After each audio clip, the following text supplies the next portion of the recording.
संतों को कोई समझ नहीं सकता है। संत की महिमा जो है बहुत बड़ी होती है। एक समय की बात है, एक संत और साथ में 10-15 उनके शिष्य एक गांव में गए। गांव में गए तो गांव कैसा, संत वहां गए और ऐसा ये सिद्धेश्वर महादेव का मंदिर, यहां आकर के बैठे बैठे तो पंडित जी ने कह दिया, पंडित जी ने कह दिया, अरे साधु महाराज कहियो अटका बैठा, चेले चपाटी कह दिया, अरे यहाँ क्या कर रहे हो भाई तुम, कहीं चोरी चकारी तो नहीं करोगे? संत महात्मा को पंडित जी कह रहे हैं। वो गांव ऐसा जिसके अंदर कोई पूजा पाठ नहीं करता, कोई किसी संत महात्मा का आदर नहीं करता, और संत महात्माओं ने वहां 3 दिन गुजारे। कितने दिन गुजारे? 3 दिन गुजारे, और 3 दिन में गांव का एक भी आदमी नहीं आया, एक भी आदमी नहीं आया। संत महात्माओं ने कहा कि अरे ये कैसा गांव है, एक भी आदमी नहीं आया, किसी ने चाय पानी के लिए नहीं पूछा, किसी ने भोजन के लिए नहीं पूछा, किसी ने ये नहीं सोचा कि कोई सत्संग करने वाले आए हैं, कोई महात्मा ज्ञानी आए हैं, किसी ने कुछ पूछा नहीं। और अब क्या करें? तो जो शिष्य थे उन्होंने कहा कि गुरुदेव ऐसा करते हैं कि अब यहाँ चलते हैं, 3 दिन हो गए, कुछ खाया पिया नहीं। गुरुदेव ने कहा नहीं नहीं, एक दिन और देखो, हो सकता है कि हम सत्संग कर रहे हैं तो ये गांव वाले बेचारे थोड़ा चेत जाएगा, इनमें थोड़ा ज्ञान आ जाएगा, तो सत्संग कर रहे हैं। लेकिन गांव वालों के तो कोई फर्क पड़ा नहीं, कुछ भी फर्क नहीं पड़ रहा है उनको। अब जाने का समय आया तो गांव के 2-4 लोगों ने कहा कि अरे ये महात्मा जी जा रहे हैं तो कम से कम जाते समय तो गांव वाले इनके साथ मिल लो। और जैसे ही महाराज जाने लगे और गांव के 2-4 जनों ने कहा कि अरे महाराज कहीं भोजन की व्यवस्था करा, कहीं भोजन बनावा, कहीं आपके दूध चाय पियो कहीं।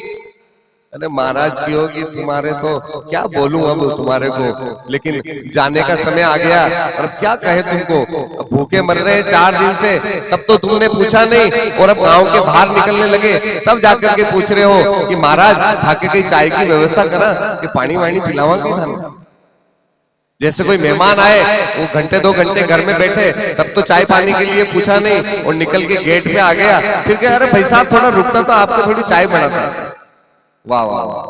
महात्माओं को दुख तो बहुत हुआ, और जो शिष्य थे उनको भी बड़ा दुख हुआ कि ये कैसा गांव है।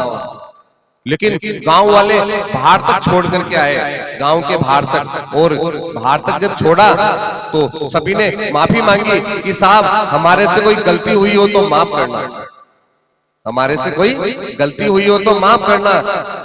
संत महात्मा ने मन ही मन में सोचा कि गलती क्या हुई, तुमने तो कुछ किया ही नहीं, तो तुम्हारे से गलती क्या होगी? तुमने न सेवा करी, न चाकरी करी, न ब्राह्मणों को भोजन कराया, न संतों को भोजन कराया, न शिष्यों को भोजन कराया। और जैसे वो 5-7 जने संतों के सामने गिड़गिड़ाने लगे, हाथ जोड़ने लगे, तो संत ने क्या कहा? तथास्तु, सब मिलजुल के रहना और सब यहीं पे रहना, एक ही जगह पे, और तुम्हारा बहुत भला हो, तुम सब साथ में रहे। शिष्यों ने कहा कि ऐसे दुष्ट व्यक्ति और हमारे गुरुदेव क्या कह रहे हैं कि तुम सब साथ में मिलकर रहना। अब शिष्यों ने मन ही मन में सोचा कि अब गुरुदेव से कौन बात करे, गुरुदेव को कौन समझाए, गुरु से आगे तो कुछ है नहीं। अब अगले गांव में गए, और जैसे गांव में प्रवेश किया और गांव के 10-15 लोग आ गए, लोग आए 10-15, और गुरुदेव के कोई पांव दबा रहा है, कोई गुरुदेव के लिए दूध लेके आ रहा है, कोई बादाम का हलवा बना के लेके आ रहा है, कोई खीर पूड़ी लेके आ रहा है, कोई माल पुए लेके आ रहा है। 10 दिन तक रुके गुरुजी और उनके शिष्य वहां। कितने दिन तक रुके? 10 दिन तक। ओहो, शिष्य ने कहा कि उधर 4 दिन भूखे मरे, आप अब तो आनंद आ गया, 2-4 दिन भले इधर रुके तो कोई तकलीफ नहीं है, क्योंकि जहाँ भोजन पानी प्रसाद सब व्यवस्था मिल जाए तो कौन जाएगा। अब जाने का समय आया तो सारे गांव वाले, पूरा गांव गुरुदेव को गांव के बाहर तक छोड़ने के लिए आए, और जैसे ही बाहर छोड़ने आए और गुरुदेव ने कहा कि तुम सबका भला हो और तुम सब तितर बितर हो जाओ। सुनो, क्या कहा कि तुम सब तितर बितर हो जाओ, छिन्न भिन्न हो जाओ। लोगों ने सोचा कि हमने इतनी सेवा की, सब कुछ किया, और ये महाराज ये क्या बोल करके जा रहे हैं कि तुम सब छिन्न भिन्न हो जाओ, तुम सब अलग अलग हो जाओ। और महाराज निकले, आगे गए तो शिष्यों ने कहा कि वो इतने दुष्ट थे गांव वाले, उनको तो इन्होंने कहा कि तुम सब साथ में रहो। जिन्होंने एक टाइम भोजन के लिए नहीं पूछा, पानी के लिए नहीं पूछा, उनको तो कहा कि तुम साथ में रहो। और जो इतनी प्रशंसा कर रहे थे, इतना सब कुछ किया, उनको कह रहे हैं कि तुम तितर बितर हो जाओ।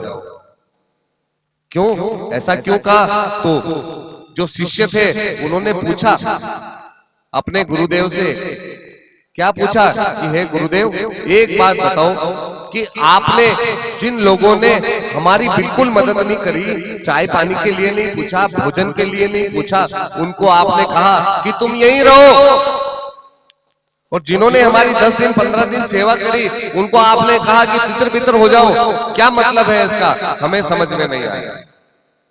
तो गुरुदेव क्या कहते हैं कि जो पहले मिले थे वो क्या थे? कीचड़ के जैसे थे। कीचड़, तो कीचड़ क्या होता है? कीचड़ और गंदगी कहाँ रखी जाती है? एक जगह पे रखी जाती है।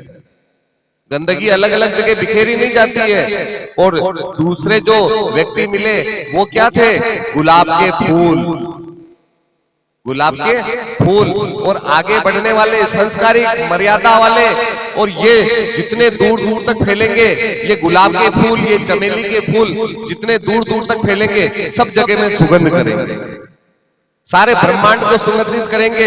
और ये कीचड़ जहां पे जाएगा वहां गंदगी करेगा। इसलिए मैंने कहा कि तुम सब एक साथ रहो, और उनको कहा कि तुम तितर बितर हो जाओ। और वास्तविकता में ऐसा ही हुआ। वो गांव तितर बितर हुआ, लेकिन कोई भीलवाड़ा में जाके रहा तो भीलवाड़ा में पटेल नगर को चमन कर दिया, कोई बंबई में बोरीवली में जाके रहा तो बोरीवली को चमन कर दिया, कोई उदयपुर में रहा तो उदयपुर को चमन कर दिया, कोई कहीं रहा उसको चमन कर दिया। जो जहां गया उसको चमन कर दिया, उसको सुंदर बना दिया, उसको बढ़िया बना दिया। ये क्या हुआ? वो गुरुदेव का आशीर्वाद। कहने का तात्पर्य यह है कि गुरु की वाणी अटपटी, सुनना, गुरु की वाणी अटपटी, झटपट लिखी न जाए। जो झटपट लिख ले वहां का खटपट सब मिट जाए। गुरु की वाणी अटपटी, झटपट लिखी न जाए। जो झटपट लिख ले वहां का सब खटपट मिट जाए। तो इसलिए गुरु की वाणी को समझना पड़ता है।